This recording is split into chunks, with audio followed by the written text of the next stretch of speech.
everybody. I'm sorry that this video is coming to you a little bit later. We had some technical difficulties this morning. So today I am coming to you from our reading tent. We have a few different locations in our house that we can, we, the boys mostly, can go to read. We have a fort, we have the tent, obviously they have their rooms. Since we're going to be in the confines of our house for a while longer, that might be something fun for you to do. Today I am going to be sharing, because it's March 31st and the last day of Seuss month, one more Dr. Seuss book with you. I'll probably read more Dr. Seuss books in the future because he's my favorite. But today I am reading a book that you may not be familiar with. It's called Scrambled Egg Super. So it has a tiny bit to do about cooking, and we've been doing some extra cooking as well since we have this extra time. We have made some chocolate pie, we've made some salsa, we've made guacamole, and I'm sure we'll have some other things that we're trying out as well. I have a guest with me today since our cat Chester was with me last week. This is Chloe. She's our dog. She's kind of whiny, so hopefully she'll behave during the book. So today we have Scrambled Egg Super by Dr. Seuss.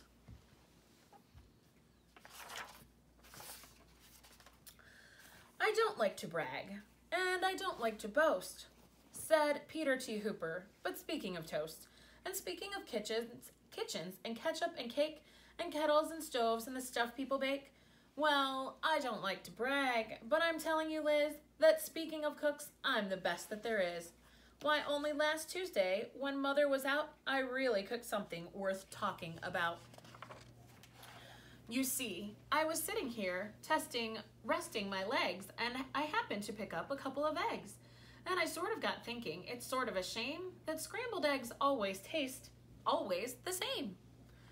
And that's because ever since goodness knows when, they've always been made from the eggs of a hen.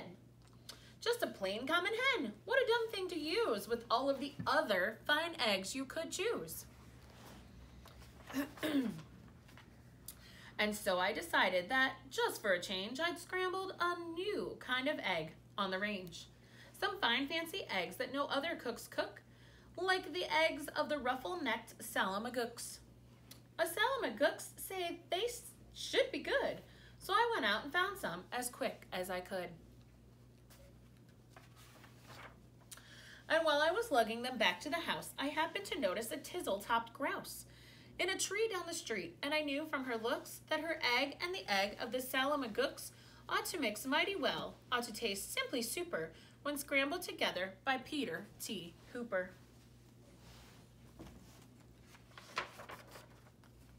So I took those eggs home and I frizzled them up, and I added some sugar, 2/3 of a cup, and a small pinch of pepper, and also a pound of horseradish sauce that was sitting around, and also some nuts. And then I tasted this stuff, and it tasted quite fine, but not quite fine enough. To make the best scramble that's ever been made, a cook has to hook the best eggs ever laid. So I drove to the country, quite rather far out, and I studied the birds that were flitting about. I looked with great care at a mop-noodled finch. I looked at a beagle-beaked, bald-headed grinch. And also I looked at a shade-roosting quail who was roosting right under a lassalax tail. And I looked at a spritz and a flannel-winged jay. But I just didn't stop. I kept right on my way. 'Cause they didn't have eggs. They weren't laying that day. Then suddenly, boy, up that hill a short space, birds, they were laying all over the place. Great happy gay families with uncles and cousins all laying fine, strictly fresh eggs by the dozens. Why, I'd have scrambled more super than super. Scrambled egg super, de-duper, de-booper. Special deluxe, a la Peter T. Hooper. Bird watching is another activity you could do during this time. You're allowed to go outside. That would be fun. Don't take their eggs, though. That's not a good idea. I picked out the eggs in a most careful way. I only picked those that I knew were grade A. I only took eggs from the very best fowls, so I didn't take eggs from the twiddler owls, because I knew that the eggs of those fellows who twiddle taste sort of like dust from inside a bass fiddle. I went for the kind that were mellow and sweet, and the world's sweetest eggs are the eggs of the queet, which is due to those very sweet trout which they eat. And those trout, well, They're sweet because they only eat wogs. And wogs, after all, are the world's sweetest frogs. And the reason they're sweet is, whenever they lunch, it's always the world's sweetest bees that they munch. And the reason no bees can be sweeter than these, they only eat blossoms off beezelnut trees. And these beezelnut blossoms are sweeter than sweet, and that's why I nabbed several eggs from the queet. You may have recognized beezelnut trees. Should check into what other Dr. Seuss books they appear in. But I passed up the eggs of a bird called a strudel, who's sort of a stork, but with fur like a poodle. For they say that the eggs of this kind of a stork are gooey like glue, and they stick to your fork. And the yolks of these eggs, I am told, taste like fleece, while the whites taste like very old bicycle grease. My son Colt is listening now, so you may hear him reacting to the tastes of some of these eggs. The places I hiked to, the roads that I rambled to find the best eggs that have ever been scrambled. I hunted new birds along wild tangled trails, through gullies and gulches, down dingles and dales. I wriggled my way and I crawled at a creep through a forest of ferns that was 40 miles deep, and I mushed through the brush till I found a fine quigger, whose eggs are as big as a pinhead, no bigger.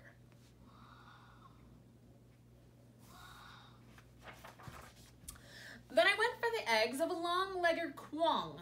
Now this quong, well, she's built just a little bit wrong. For her legs are so terribly, terribly long that she has to lay eggs 20 feet in the air, and they drop with a plop to the ground from up there. So unless you can catch them before the eggs crash, you haven't got eggs, you've got long-legger hash. You can see the broken eggs. Yeah, I can. Eggs! I'd collected 302, but I needed still more, and I suddenly knew that the job was too big for one fellow to do. So I telegraphed north to some friends near Fazole, which is 10 miles or so just beyond the North Pole. And they all of them jumped in their catamasside, which is sort of a boat made of sea leopard's hide, which they sailed out to sea to go looking for grice, which is sort of a bird which lays eggs on the ice, which they grabbed with a tool which is known as a squitch, because those eggs are too cold to be touched without which.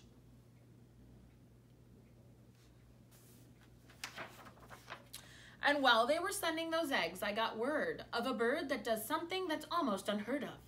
It's hard to believe, but this bird called the pelf lays eggs that are 3 times as big as herself. How that pelf ever learned such a difficult trick, I never found out, but I found that egg quick, and I managed to get it down out of the nest and home to the kitchen along with the rest. I hope he's serving a lot of people with all these scrambled eggs. But I didn't stop then, because I knew of some ducks by the name of the single-file Zumsian zucks, who stroll single file through the mountains of Zums, quite oddly enough, with their eggs on their thumbs.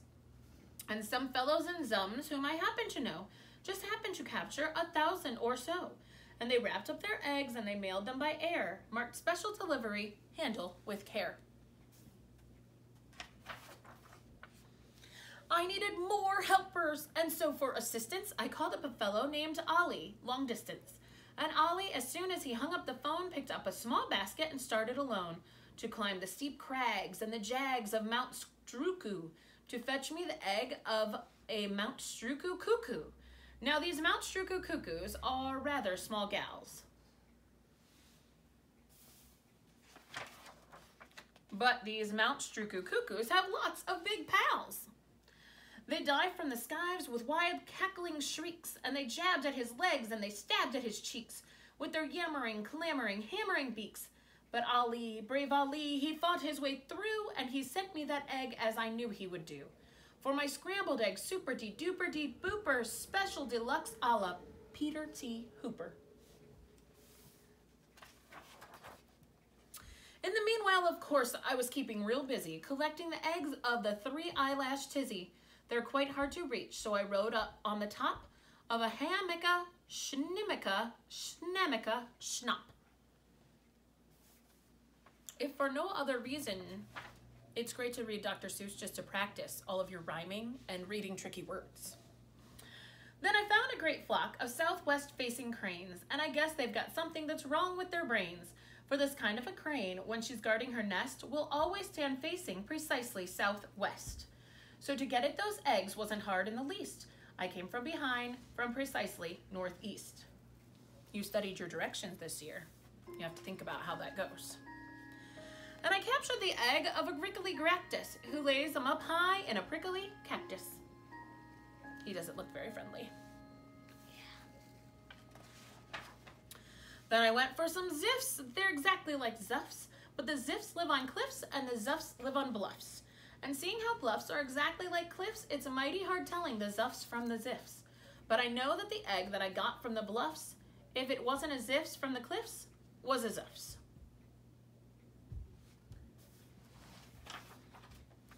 Now I needed the egg of a moth-watching sneth, who's a bird who's so big she scares people to death. And this awful big bird, well, the reason they name her the moth-watching sneth is 'cause that's how they tame her. She likes watching moths, sort of quiets her mind. And while she is watching, you sneak up behind and you yank out her egg. So I got one, of course, with the help of some friends and a very fast horse. It has a big bottom. If you want to get eggs you can't buy at a store, you have to do things never thought of before. Why, to get at the egg of one very small doff, we had to pry all of one mountain top off. Then I heard of some birds who lay eggs, if you please, that taste like the air in the holes in Swiss cheese. And they live in big Zanzibar trees, so I ordered a tree full. The job was immense, but I needed those eggs and said hang the expense. Some cut that big tree down. Yes, it took a lot of people to do that. All through with the searching, all through with the looking, I had all I needed, and now for the cooking. I rushed to the kitchen, the place where I'd stacked them. I rolled up my sleeves, I unpacked them and cracked them, and shucked them in 99 pans. Then I mixed in some beans. I used 55 cans. Then I mixed in some ginger, 9 prunes, and 3 figs, and parsley, quite sparsely, just 22 sprigs. Then I added 6 cinnamon sticks and a clove, and my scramble was ready to go on the stove. I still needed one more, and I saved it for last, the egg of the frightful, bombastic aghast. And that bird is so mean, and that bird is so fast, that I had to escape on a jillicajast, a fleet-footed beast who can run like a deer, but looks sort of different. You steer him by ear. These are his ears. And you know how they tasted? They tasted just like, well, they tasted exactly just like scrambled egg super de-duper de-booper special deluxe a la Peter T. Hooper. And that is the story of Scrambled Egg Super. I hope you enjoyed it. And I hope that you maybe have some Dr. Seuss books laying around. You can also access them online. There are tons of read-alouds online. If you're not catching mine that I post each day, you can check out your own in your own sort of way. Have a good day.